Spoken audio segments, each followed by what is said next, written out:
السلام علیکم ورحمۃ اللہ وبرکاتہ۔ بسم اللہ الرحمن الرحیم۔ انا اعطیناک الکوثر فصل لربک وانحر ان شانئک هو الابتر۔ جی ناظرین، آج ہم جس حوالہ سے گفتگو کرنے جا رہے ہیں وہ ہے نماز میں رفع الیدین۔ ناظرین، بڑی ہی سعادت کی بات ہے کہ بریلویت کا مفتی رفع الیدین پہ بات کر رہے ہیں۔ وہ کہہ رہے ہیں کہ جب نبی پاک صلی اللہ علیہ وسلم کی سنت ہے رفع الیدین کرنا، تو آپ ان لوگوں کو کیوں منع کر رہے ہیں؟ تو ہاں، وہ ساتھ یہ بھی بتا رہے ہیں کہ ہم کیوں نہیں رفع الیدین کرتے، کیونکہ ہمیں اماموں کی وجہ سے نہیں کرتے ہم۔ تو میں چاہتا ہوں ناظرین آپ کو مفتی اکمل نے جو گفتگو وہ بھی سناتے ہیں، کیونکہ اگر آپ یہ جملہ غلط نہ سمجھے، اب وہ اس بات کو تسلیم کر رہا ہے کہ جو بات رفع الیدین پہ ذاکر نائک حافظہ اللہ تعالیٰ کرتے ہیں کہ نبی پاک صلی اللہ علیہ وسلم نے رفع الیدین کے ساتھ نماز پڑھی ہے، تو سمجھ لیں کہ وہ بات بالکل ٹھیک ہے، ایسا سمجھ لیں، یہ اس کے کہنا ہے۔ تو آئیے ناظرین، پہلے تو ہم ویڈیو دیکھتے ہیں مفتی اکمل کی، اور ساتھ ہی ہم آپ کو ذاکر نائک حافظہ اللہ کی ویڈیو دکھاتے ہیں۔ تو انشاءاللہ ناظرین اسی حوالے سے ہم بھی گفتگو کریں گے۔ تو آئیے ناظرین مل کے ویڈیو رفع یدین کے بارے میں پوچھا ہے کہ کیا حکم شرع ہے۔ رفع یدین کے مطلب ویسے رفع یدین دونوں ہاتھوں کو اٹھانا، تو یہ صرف ہمارے فقہ حنفی میں جب تکبیر تحریمہ ہوتی ہے، پہلے جو تکبیر لگاتے ہیں اس میں کانوں تک ہاتھ اٹھاتے ہیں، یا دعائے قنوت پڑھنے کے لیے تکبیر لگائی جاتی ہے، یا جو مطلب عیدین کی نمازیں ہیں اس میں تکبیریں ہوتی ہیں تو رفع یدین کرتے ہیں۔ باقی یہ حدیثیں ضرور ثابت ہیں کہ ابتدا میں نبی کریم صلی اللہ علیہ وسلم رفع یدین فرماتے رہے ہیں، یعنی جیسے قیام کے بعد رکوع میں گئے، رکوع سے اٹھے تو پھر آپ نے دونوں ہاتھ اٹھائے، پھر آپ سجدے کے اندر گئے ہیں۔ تو جیسے امام شافعی کے پیروکار ایسا ہی کرتے ہیں، لیکن ہمارے احناف کے نزدیک یہ حدیثیں منسوخ ہو چکی ہیں۔ حضرت عبداللہ بن مسعود رضی اللہ تعالیٰ عنہ یہ اکثر نبی کریم صلی اللہ علیہ وسلم کے آخری عمر مبارکہ کے اعمال اختیار کرتے ہیں، اور ان کی روایات سے ثابت ہے کہ سرکار نے آخری عمر میں رفع یدین کو ترک کر دیا تھا۔ اور امام اعظم ابو حنیفہ رضی اللہ تعالیٰ عنہ فقہی معاملے میں عبداللہ بن مسعود رضی اللہ تعالیٰ عنہ کی حدیثوں پر عامل ہے، لہٰذا ہم رفع یدین نہیں کریں گے۔ لیکن اگر کوئی کرتا ہے رفع یدین تو ٹھیک ہے، آپ اس پہ طنز نہ کریں، وہ اپنی دلیل سے کر رہا ہے، لیکن مسئلہ یہ جو نہیں کر رہا اس کو برا بھلا کہنا۔ رفع یدین زیادہ سے زیادہ سنت کریمہ، یہ کوئی فرض واجب نہیں ہے۔ اگر کسی کے نزدیک سنت ہے ابھی تک وہ کر رہا ہے تو اس کو کرنے دیں، جس کے نزدیک یہ منسوخ ہو چکا ہے وہ فقہا کے قول پر عمل کر رہا ہے، اسے زد و کوب کرنا، اسے برا بھلا کہنا، یہ کوئی جھگڑے کے مسائل نہیں ہونے چاہیے۔ آپ اپنے فقہ پر عمل کریں، دوسرے کو اپنے فقہ پر عمل کرنے دیں۔ اس قسم کے جھگڑوں میں پڑھ کر آپس میں اپنی طاقت کو کمزور کرنا، نفرتیں پیدا کرنا، اپنی نسلوں کے اندر نفرتیں چھوڑ کے چلے جانا، یہ غیر مناسب چیز ہے۔ یہ فروعی اختلافات ہیں، کوئی اصولی اختلافات نہیں ہوتے، یعنی کفر اور اسلام کی جنگ نہیں ہے، یہ مستحب اور غیر مستحب، سنت اور غیر سنت کا مسئلہ ہے۔ ان میں نرمی اور آسانی ہے، جو جس امام کو فالو کرتا ہے وہ اس کے مطابق عمل کرے، دوسرے کو اس پہ طنز کرنے یا اس پہ تنقید کرنے کا حق حاصل نہیں ہوتا ہے۔ نماز پڑھنے کے جو اہم رکن ہیں وہ قرآن میں جن کا ذکر آتا ہے اور باقی کا ذکر آتا ہے حدیث میں، لیکن قرآن کے ذریعے ہمیں پتہ لگتا ہے کہ قرآن مجید میں اللہ سبحانہ وتعالیٰ فرماتے ہیں سورہ بقرہ میں سورہ نمبر 2 آیت نمبر 144 اللہ فرماتے ہیں کہ جب بھی آپ نماز کے لیے کھڑے ہوتے ہیں، صلاح کے لیے کھڑے ہوتے ہیں، اپنا رخ مسجد حرام کی طرف کرو، turn your face toward the sacred mosque. جدھر بھی آپ ہیں اپنا رخ، اپنا چہرہ مسجد حرام کی طرف کرو۔ یہ ہمارے لیے قبلہ ہے، کعبہ ہمارا قبلہ ہے۔ نماز پڑھتے وقت ہمیں رخ کرنا چاہیے مسجد حرام کی طرف، یہ فرض ہے۔ اللہ تعالیٰ فرماتے ہیں سورہ بقرہ میں سورہ نمبر 2 آیت نمبر 238 میں 238 اللہ تعالیٰ فرماتے کہ جب بھی آپ صلاح کے لیے کھڑے رہو تو stand with a ڈیوٹ frame of mind. آپ جب کھڑے ہوتے ہیں عربی میں لفظ آتا قانتین کہ اپنے ڈیوٹ فریم آف مائنڈ کے ساتھ آپ نماز پڑھو.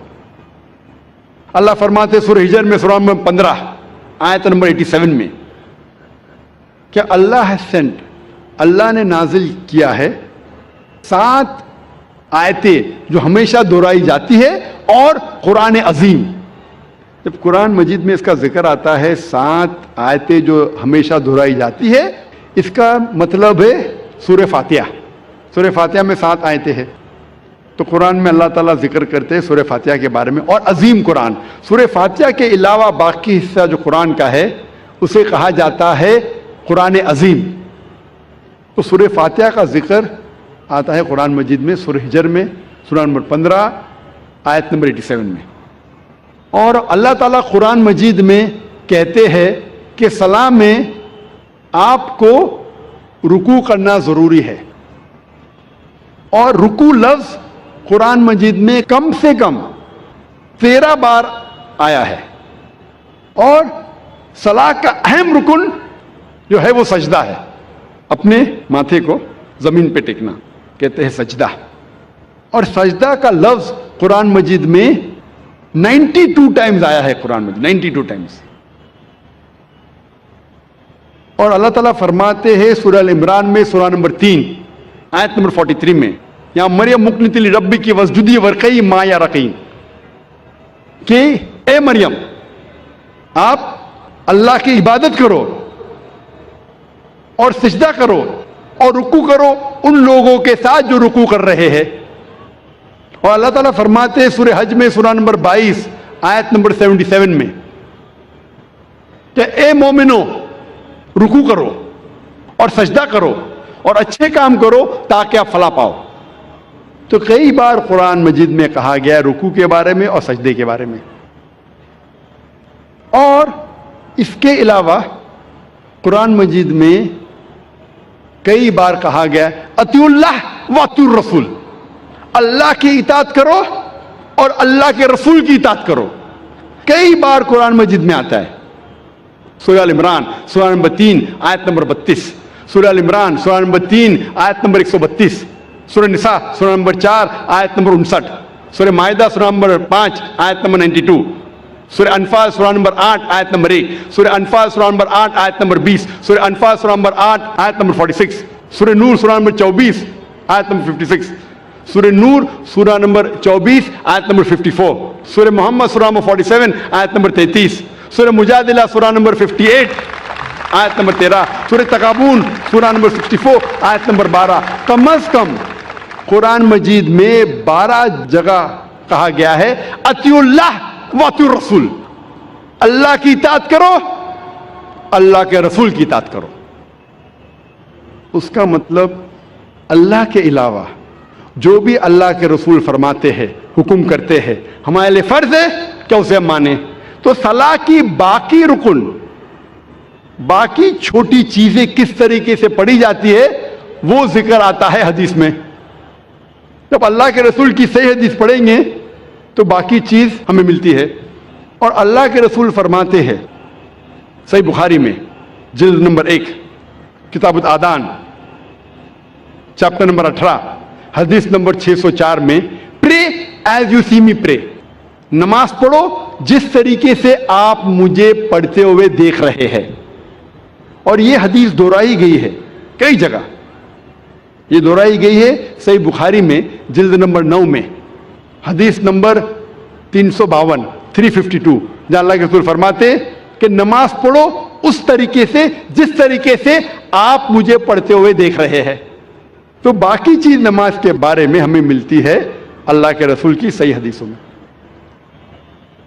اللہ فرماتے ہیں سورہ داریات میں سورہ نمبر 51 چیپٹر 51 ورس نمبر 56 ورس 56, وما خلقت الجن والانس الا لیعبدون. اللہ سبحانہ و تعالیٰ نے جن اور انسان کو اسی لیے بنایا ہے تاکہ وہ اللہ کی عبادت کرے. اللہ نے جن اور انسان کو صرف اور صرف اسی لیے بنایا تاکہ وہ اللہ کی عبادت کرے. یہ لفظ عبادت آتا ہے عربی لفظ عبد سے، جس کے معنی ہے بندہ، بندگی. اور سارے انسان اللہ کے بندے ہیں. ہمیں فرض ہے کہ ہم ہمارے خالق، ہمارے رب اللہ سبحانہ و تعالیٰ کی عبادت کریں. کئی مسلمانوں کو غلط فہمی ہے کہ صلاح ہی صرف اللہ کی عبادت ہے. صلاح اللہ کی ایک اہم عبادت ہے، سب سے بہترین، لیکن صرف صلاح عبادت نہیں. عبادت کے معنی عبد، بندگی، اللہ کا کہنا ماننا. جب ہم اللہ کا حکم مانتے ہیں تو ہم اللہ کی عبادت کر رہے ہیں. اللہ جس چیز سے ہمیں روکتا ہے ہم اس سے پرہیز کرتے ہیں، ہم اللہ کی عبادت کر رہے ہیں. لیکن سب سے بہترین عبادت ہے صلاح. اور جو انسان صلاح نہیں پڑھتا ہے، صلاح نہیں پڑھنے کے کئی نقصانات ہیں. جو انسان صلاح نہیں پڑھتا اس کا ایمان کمزور ہوتا ہے. ہو سکتا ہے کہ وہ اپنا ایمان بھی گوائے. انسان سوچنے لگتا ہے کہ میرے پاس پیسہ ہے، میرے پاس دولت ہے، عیش ہے، آرام ہے، اللہ سے دور جاتا ہے. صلاح نہیں پڑھتا ہے اور دور جاتا ہے. صلاح نہیں پڑھنے سے آپ کی زندگی میں ڈسپلن نہیں آتا ہے. ہو سکتا ہے کوئی شخص مجھ سے پوچھے گا، میں کئی لوگ کو جانتا ہوں جو صلاح نہیں پڑھتے لیکن ایک دم پابند ہے، اپوائنٹمنٹ کے پابند ہے، ڈسپلن ہے. میں جانتا ہوں کئی مسلمان جو صلاح نہیں پڑھتے لیکن ڈسپلن ہے. کئی غیر مسلمان ہیں جو صلاح نہیں پڑھتے لیکن ایک دم ڈسپلنڈ ہے. اپوائنٹمنٹ دیں گے برابر اس وقت پہ موجود رہیں گے. یہ ڈسپلن کا ذکر ہی نہیں کر رہا ہوں، میں اعلیٰ درجے کی ڈسپلن کی بات کر رہا ہوں. یہ تو نیچے درجے کا ڈسپلن ہے. اور آپ کبھی بھی دیکھیں گے اپوائنٹمنٹ کے بارے میں، اگر کوئی شخص اپنے ملازم کو اپوائنٹمنٹ دے رہا ہے تو اکثر وہ اگر اپوائنٹمنٹ کے پابندی میں نہیں کریں گا اسے کوئی فرق پڑتا نہیں. میرا ملازم ہے، میں آدھا گھنٹہ لیٹ جاؤں، کیا فرق پڑتا ہے؟ کیونکہ وہ اس سے نیچا ہے. اپوائنٹمنٹ 10 بجے کہ آپ پہنچے 10:15 کو پہنچے 10:30 کو پہنچے 11 بجے نہیں بھی پہنچے، ملازم ہے، کوئی فرق پڑتا نہیں. اگر آپ اپنے بزنس پارٹنر کو اپوائنٹمنٹ دے رہے، آپ کوشش کریں گے ٹائم پہ رہیں گے. میں میرے بزنس پارٹنر کو تکلیف نہیں دینا، اپوائنٹمنٹ کے ٹائم پہ رہیں گے. جس کو آپ سمجھتے ہیں کہ وہ بہت مشہور اور عزت والا ہے، اگر آپ منسٹر کا اپوائنٹمنٹ لیں گے تو کیا کریں گے؟ 10 منٹ ٹائم کے پہلے پہنچیں گے، آدھا گھنٹہ پہلے پہنچیں گے. اگر وزیر اعظم کا اپوائنٹمنٹ لیں گے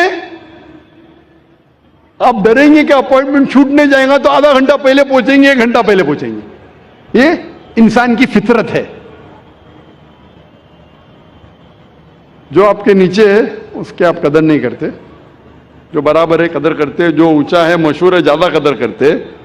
اس لحاظ سے اگر مان لو یہ چیز صحیح ہے، مان لو کہ یہ اپوائنٹمنٹ کا طریقہ صحیح ہے کہ اگر ٹکر کا ہے تو میں ٹائم پہ جاؤں، زیادہ اونچا ہے تو اور احتیاط رکھو. جب آپ کا اپوائنٹمنٹ آپ کے رب کے ساتھ ہے تو کتنی پابندی آپ کو کرنا چاہیے. اور رب کا مقابلہ مخلوق سے کر ہی نہیں سکتے. اگر وزیر کو ملنے کے لیے اتنی پابندی کر رہے تو اپنے رب کو ملنے کے لیے کتنی پابندی کرنا چاہیے آپ کو. رب کا مقابلہ وزیر سے ہو ہی نہیں سکتا ہے. وَلَمْ يَكُنْ لَهُ كُفُوًا أَحَدٌ، اس کے جیسا کوئی نہیں ہے. تو میں اس اپوائنٹمنٹ کی بات کر رہا ہوں اونچے درجے کی. اگر صلاح سے دور رہیں گے تو آپ کی زندگی میں ڈسپلن آئیں گا ہی نہیں. جب وزیر آپ کا تھوڑا فیور کرتا ہے تو آپ ہل جاتے ہیں، اس کے لیے کچھ بھی کرنے کو تیار ہے. ہمارا خالق آپ کو زندگی دی ہے، ہمیں زندگی دی ہے، ہمیں اتنے نعمت دی ہے، ہم کتنا شکر ادا کرتے. اور جو سب سے بہترین نعمت ہے وہ تو ہم کبھی سوچتے بھی نہیں. میں آپ سے پوچھنا چاہتا ہوں کہ سب سے بہترین نعمت کیا ہے جو ضروری ہے آپ کے لیے جینے کے لیے؟ کیا ہے؟ کیا ہے؟ ہوا. شاید آپ نے تقریر سن چکے پہلے. میں پوچھنا چاہتا ہوں کتنے لوگ ہمارے خالق کا شکریہ ادا کرتے کہ ہوا جو میں چند منٹوں کے لیے نہیں ملیں گی تو مر جائیں گے. چند منٹوں کے لیے ہوا نہیں ملے گی، ہم بولتے یا رب شکریہ، آپ نے ہمیں گھر دیا، آپ نے ہمیں گاڑی دی، کتنے لوگ شکریہ ادا کرتے پانی کے لیے, کتنے لوگ شکریہ ادا کرتے ہوا کے لیے. یہ جینے کے لیے ضروری ہے. جب میں نے میرے بچوں سے کمپٹیشن لگائی کہ سب سے زیادہ آپ کیا شکر ادا کریں گے اللہ کا, تو ایک سے بڑھ کر ایک جواب تھا. میری چھوٹی بیٹی رشدہ نے کہا سب سے بہترین میں شکریہ ادا کروں گی اللہ نے ہمیں ایمان دیا. ماشاءاللہ, یہ ہوا سے بھی بہتر ہے. ایمان جو اللہ نے ہمیں دیا ہے وہ ہوا سے بھی بہتر ہے, لیکن جینے کے لیے ضروری ہے ہوا. جی ناظرین, آپ نے یہ ویڈیو ملاحظہ فرمائی.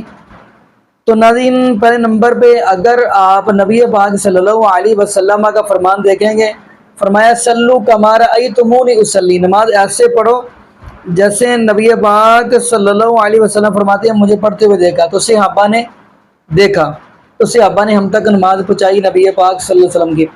تو ناظرین, اگر سیاستہ یعنی صحیح البخاری دیکھیں, اس کے اندر بھی رفع الیدین کے ساتھ نماز پڑھی گئی ہے. صحیح مسلم دیکھیں, تمام احادیث کے اندر یہ بات, بلکہ تمام احادیث یہ شاہد ہیں کہ نبی پاک صلی اللہ علیہ وسلم رفع الیدین کے ساتھ نماز پڑھتے تھے. بلکہ ایک صحابی کا بھی تعارف کرواتا ہوں.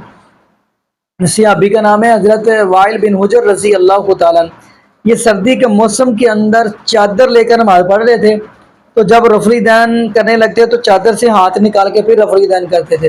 پوچھا گیا یہ کیوں آپ چادر سے نکال کے رفع الیدین کر رہے ہیں؟ کہنے لگے کہ تاکہ لوگوں کو پتہ چل جائے کہ نبی پاک صلی اللہ علیہ وسلم رفع الیدین کے ساتھ نماز پڑھتے تھے.